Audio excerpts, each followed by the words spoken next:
Some of them are very linked to the temperance movement and get a lot of money. And I like to say, I know that when Norway is represented in the international fora, then they don't use the traditional people that comes to the debates, that's treating people, that's in the drug field.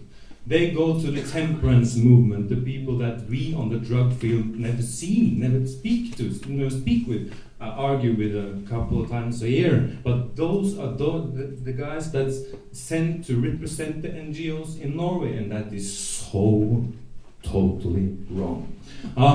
The issues that's concerning us, that's the police rallies most of all in Norway against the open drugs scenes, because we have big open drug scenes in Oslo and Bergen and many other cities. We like to call it cities.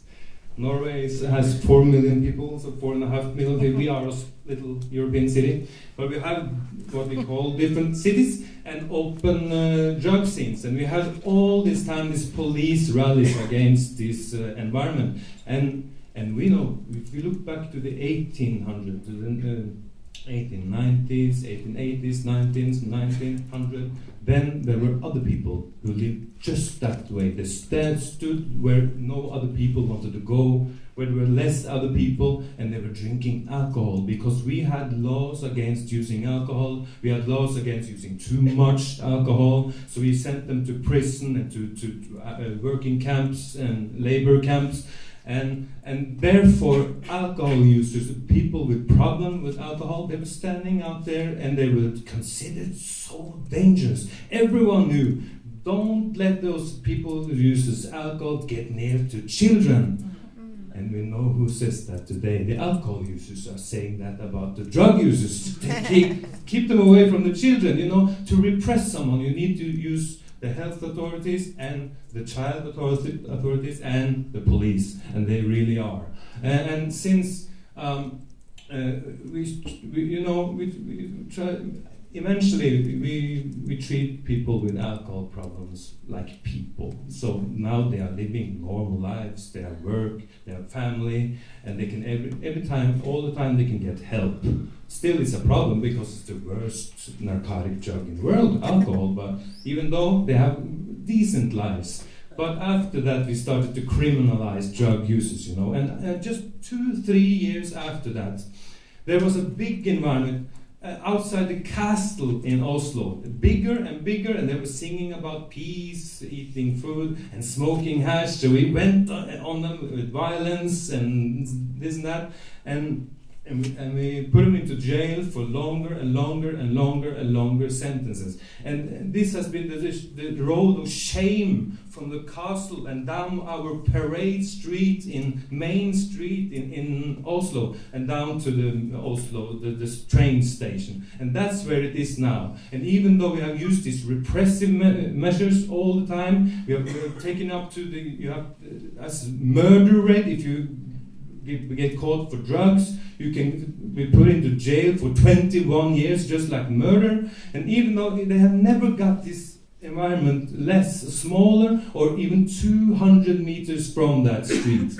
And what changed it all, you know, was in the late 80s, we because of the HIV, we started to look at other measures, and the drug policy was not that important anymore, because we thought maybe this was HIV was an epidemic. So we started a debate, and every time we had debated things like this for around 5 years. And after 5 years, you can try to hand out needles to 50 very diseased drug addicts for maybe a year or two, and so we did. And today, Oslo is handing out 6,900 every day. That's 2 million a year. And in Bergen, a city with 300,000 people or something, they're handing out 630,000 needles a year. So this is so big in Norway. But you know about the hepatitis C? We know in Norway that because of HIV, we started to hand out the needle and the syringe, and then the HIV epidemic stopped, but not the hepatitis C. So therefore, scientists in Sweden and Norway say you should stop handing out syringes at all, because in Sweden they don't have much HIV, but we have much more hepatitis C even in Sweden, and that's because we know that the hepatitis C virus is living longer outside the body. So when you're taking heroin, the steering cup, and you use filters, and you change steering cups you share them, and you share filters, it's not enough with clean needles. So we, as a drug user organizations, are going out every day, handing out steering cups, filters, sterile salt water, and things like that. How do you think the police are reacting on us? Hey, get out of here! Because they think that they say that we who help drug addicts are making the open drug scenes. Well, who was there before? That was the police. So, and then the drug addicts themselves who's injecting now, they ask, why don't you hand out filters and everything? You know about this. 70 to 90% of the injecting drug users have hepatitis C. Well, we started with syringes, and we can't go any further because that's going in the direction of legalization, and that is the problem on every level. After a while, we got this injection site, one little room. First, it was 4 slots, then it was after 2 years 6 slots. Last week it changed up to 8 slots, but you can only use heroin and you can only inject it, and this is because of the prohibition ideology is holding down. You can't let it develop, and also on the please don't use shortages. So I want OST, opiate substitution treatment. You can only have 2 kinds of medication, and that's just so stupid. I almost used a bad language there.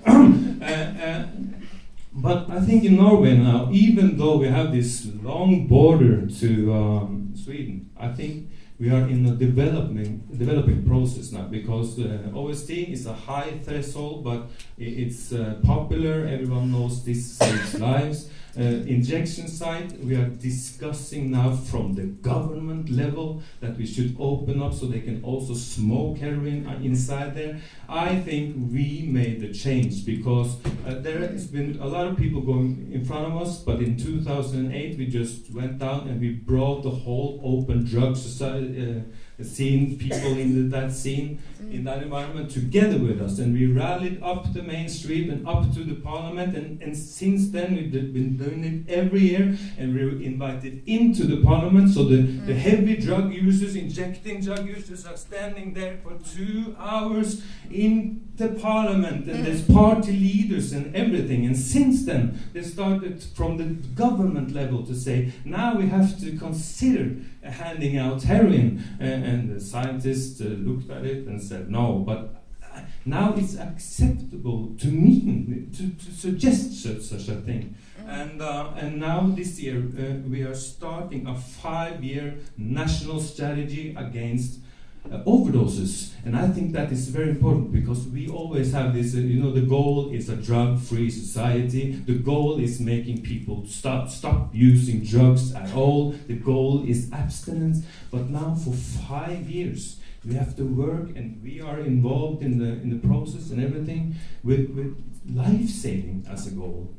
And that was a controversial goal for just a few years ago. Now we have a big national strategy with 5 million every year into life-saving issues. So then I think it will be open to try out more ways to help people. But the biggest issue is not on the treatment service. The biggest issue is that alcohol users and abstinence people is oppressing us who use better alternatives than alcohol and tobacco. And now I stop. Thank you. Thank you.